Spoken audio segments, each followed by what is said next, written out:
இந்த உலகத்தில் இந்த இயந்திர அறிவியல் உலகில் நம்ம எவ்வளோ கஷ்டப்படுறோம். எதுக்காக இவ்வளோ கஷ்டப்படணும்? இதுக்கு நம்ம காட்டிலே வாழ்ந்துருக்கலாமே. ஏகப்பட்ட கஷ்டம். காலையில் எழுந்துச்சி வேலைக்கு போக வேண்டியிருக்கு, 8 மணி நேரம் 10 மணி நேரம் வேலை பார்க்க வேண்டியிருக்கு. இப்படி ஒரு அடிமைகளை போல்.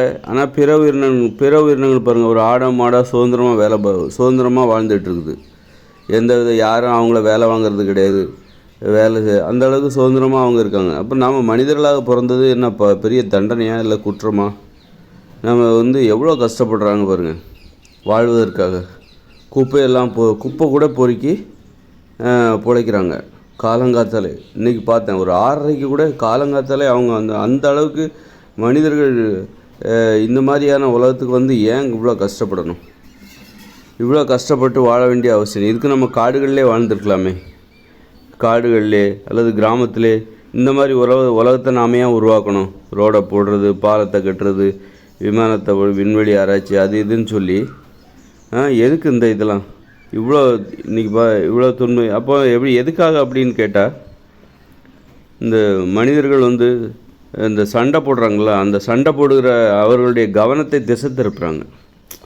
இப்போ இதெல்லாம் இல்லை அப்படின்னா இந்த மாதிரியான ஆராய்ச்சிகள், இந்த மாதிரியான கண்டுபிடிப்புகள், இந்த மாதிரி வாழ்க்கை முறை, டெய்லி வேலைக்கு போகிறது, எல்லாருக்கும் ஒரு வேலை, எல்லாருக்கும் ஏதோ ஒரு வேலையை நோக்கி போகிறாங்க. இதெல்லாம் இல்லைன்னா டெய்லி இவங்க சண்டை போட்டே செத்து போயிடுவாங்க. கடந்த காலத்தில் அதிகமாக போரிட்டது காரணமே தான். இன்றைக்கி அமைதியாக இருக்கிற காரணம் எல்லாத்தினுடைய கவனத்தையும் திசை திருப்பியாச்சு. அதனால தான் இன்றைக்கி அமைதியாக இருக்குது. நீ டாக்டர் ஆகிட்ட, நீ இன்ஜினியரு, நீ இன்ஜினியரிங் உன் வேலையை பாரு, நீ டாக்டரோட வேலையை பாரு, நீ மெக்கானிக் உன்னுடைய வேலையை மெக்கானிக்கை பாரு, நீ ஒரு விவசாய வேலையை பாரு, நீ ஒரு ஆசிரியர் வேலையை பாரு, நீ படிக்கிற பசங்க நீ படிக்கிற வேலையை பாரு அப்படின்னு நீ எல்லாருடைய கவனத்தையும் திசை திருப்புற ஒரு முயற்சி. இந்த வேலை எதுவுமே இல்லைன்னு வச்சுக்கோங்களேன், டாக்டர், இன்ஜினியர் இது போன்ற வேலைகள் எதுவுமே இல்லைன்னா இவங்க ஒருத்தர் பேசிக்கிட்டு இருப்பாங்க. பேசும்போது சண்டைகள் அதிகமாக வரும், சண்டை போட்டுட்ருப்பாங்க முன்னாடி. அப்போது சண்டையை நிறுத்துறதுக்காக தான் இந்த மாதிரி நீ இன்ஜினியராகு, நீ டாக்டராகு, உன் தொழிலில் நீ உன் கவனத்தை நாள் முழுதும் அங்கேயே இருந்துரு, 8 மணி நேரம் 10 மணி நேரம் நீ அங்கேயே இருந்துரு, அப்போ தான் நீ சண்டை போடாமல் இருப்ப. எல்லாத்துக்கும் ஒரு வேலையை கொடுத்துட்டாங்க. சண்டை போட்டுட்ருக்குற அந்த மனிதர்கள் இவங்களுக்கு எல்லாத்துக்கும் ஒரு வேலையை கொடுத்து, நீ அதை பாரு இதை பாரு அப்படின்னு சொல்லி எல்லாத்துக்கும் ஒரு வேலையை கொடுத்து, அதுபோல் நீ டிவியை பார்த்துட்ரு. மக்களுக்கு என்ன பண்ணாங்க, முன்னாடி கொலையடி சண்டைலாம் நிறைய போடுவாங்க. தண்ணி பிடிக்கிறதுக்காக தினம் பொம்பளைங்க எல்லாருமே சண்டை போட்டு கிடப்பாங்க. நீயா நானா பார்க்கலாம். இன்றைக்கி தண்ணி பிடிக்க சண்டை போடுறதுக்காகவே தண்ணி பிடிக்க போவாங்க. இன்றைக்கி ஒரு சண்டையை பார்த்துக்கலாம், யார் கூட யார் சண்டை அப்படின்ட்டு. அப்போ பார்க்கும்போது சரி, அவங்கள எப்படி அமைதிப்படுத்துகிற டிவியை கண்டுபிடிச்சாங்க. நீ டிவி பாருங்கள். அப்போ மக்களுக்கு டிவி மேலே ஒரு எதிர்பார்ப்பு வந்துச்சு. இன்றைக்கி என்ன சீரியலில் அந்த மாதிரி கவனம் திரும்பும்போது சண்டை போடுறது நின்று போச்சு. வீட்டுக்கு வீடு டிவி, அதே மாதிரி வீட்டுக்கு வீடு தண்ணி குழாயெல்லாம் போச்சு. அப்போ சண்டையை நிறுத்துறதுக்காக தான் இதெல்லாம். எதுக்காக வீட்டுக்கு வீடு தண்ணி குழாய், எதுக்கு வீட்டுக்கு வீடு டிவி, எல்லாம் சண்டையை நிறுத்துறதுக்காக தான். அதனால தான் சண்டை நின்று போச்சு. அப்படின்னா இன்றைக்கி சண்டையை பெரும்பாலும் மக்கள் போடுறதில்ல. அப்படின்னா எதனால்? இந்த கண்டுபிடிப்புகள் தான். நீ சண்டை போடாத, அமைதியாரு, அமைதியை ஏற்படுத்துவதற்காக தான் இந்த கண்டுபிடிப்புகள் பயன்பட்டு கொண்டு இருக்கிறது. இந்த கண்டுபிடிப்புகள் அத்தனையுமே அமைதியை ஏற்படுத்துது. இப்போ சமைக்கிற விஷயத்தில் பார்த்திங்கன்னா ஃபஸ்ட்டு மிக்ஸி கண்டுபிடிக்கலை, எல்லாம் அம்மியில் சமைக்கிறதே பெரிய கஷ்டமாக இருக்கும். அப்போ நீ சமைக்கிறதா நான் சமைக்கிறதான்னு வீட்டுக்குள்ளே பெண்களை அடிமைப்படுத்தும் போது அவங்களுக்கு கோபம் சண்டை வரும், வீட்டிலேயே சண்டை வரும். கடந்த காலத்தில் பார்த்திங்கன்னா குடும்பத்தில் பயங்கர சண்டை வர்றதுக்கு காரணம், அந்த குடும்பத்தில் கஷ்டப்பட்டு வேலை பார்த்தாங்க. சமைக்கிறதா இருக்கட்டும், ஒரு மசாலா அரைக்கிறதா இருக்கட்டும், அப்புறம் ஆண்களும் வயல்வெளியில் போய் கஷ்டப்பட்டாங்க. இந்த மாதிரி அளவுக்கு அதிகமாக கஷ்டப்படும் போது அங்கே சண்டைகள் வரதான் செய்யும். அளவுக்கு அதிகமாக கஷ்டப்பட்டாங்க, நீயா நானா அப்படின்னு சொல்லிட்டு ஒரு மாதிரி அந்த சண்டைகள் அங்கே வரதான் செய்யும். மனிதர்கள் மென்மையாக இருக்கணும், அமைதியாக இருக்கணும், பிறருக்கு இடையூறு இல்லாமல் இருக்கணும். இந்த மனித வாழ்க்கையை மனிதர்களை கஷ்டப்படுத்தவும் கூடாது, கஷ்டப்படுத்தக்கூடாது. கஷ்டப்பட்டு வாழும்போது நமக்கு கோபம் வரும், சண்டை போடணுன்னு தான் தோணும். என்னடா நம்ம என்ன அடிமை, நம்ம ஒன்று என்ன மனிதராக பிறந்தது ஒரு பாவமா, ஒரு குத்தமா அப்படின்னு சொல்லிட்டு நமக்கு கோபம் வரும். அந்த கோபத்தை நம்ம மனிதர்களிடம்தான் காட்டுவோம். அப்போ மனிதர்களை அமைதிப்படுத்துவதற்காக தான் இந்த கண்டுபிடிப்புகள் மனித வாழ்க்கையை எளிமையாக்குகின்றன.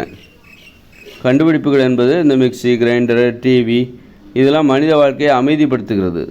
பிரச்சனை இன்றைக்கி வந்து சமைக்கிறதுனா அது ஈஸி, அது யாரோ அப்படிங்கிற மாதிரி ஆகிப்போச்சு. சமைக்கிறதுக்காக நீங்கள் சண்டை போடாதீங்க. சமைக்கிறதுனால யாருக்கும் இப்போ வந்து மன அழுத்தம் ஏற்படுவதில்லை.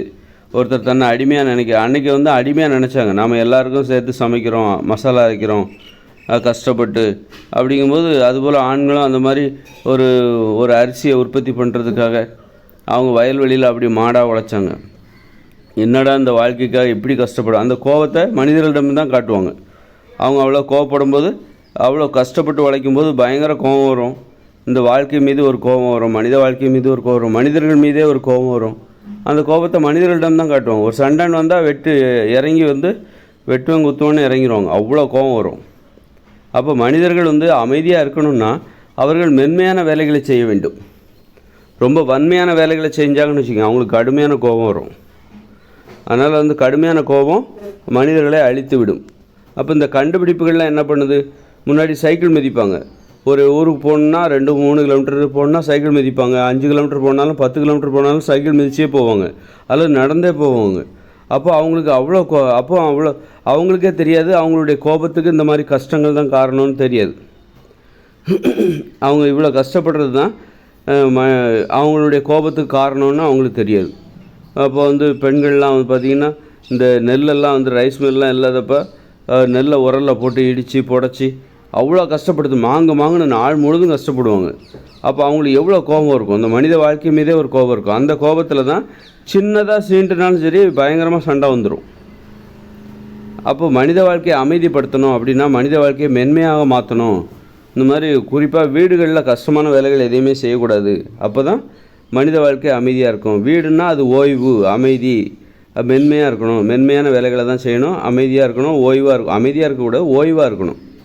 வீடுனா மென்மையான வேலைகளை செய்துவிட்டு ஓய்வாக இருக்க வேண்டும். வீட்டில் கஷ்டப்பட்டு வேலை பார்க்கக்கூடாது. அப்போ அதுக்கு தான் இந்த கண்டுபிடிப்புகள் என்ன பண்ணுது, மனிதர்களை முதல்ல வந்து இந்த மனித வாழ்க்கையை மென்மையாக மாற்றணும். இந்த வாகனங்கள்லாம் கண்டுபிடிச்சதுனால மனிதர்கள் வந்து முரட்டுத்தனமாக ரொம்ப தூரம் நடந்து போகிறது இதெல்லாம் வந்து இல்லாமல் போய் மனித வாழ்க்கைன்னா எளிதுப்பா அப்படிங்கிற ஒரு மனப்பான்மையை மனிதர்களுக்கு ஏற்படுத்தணும். அப்போ தான் அமைதியாக இருப்பாங்க.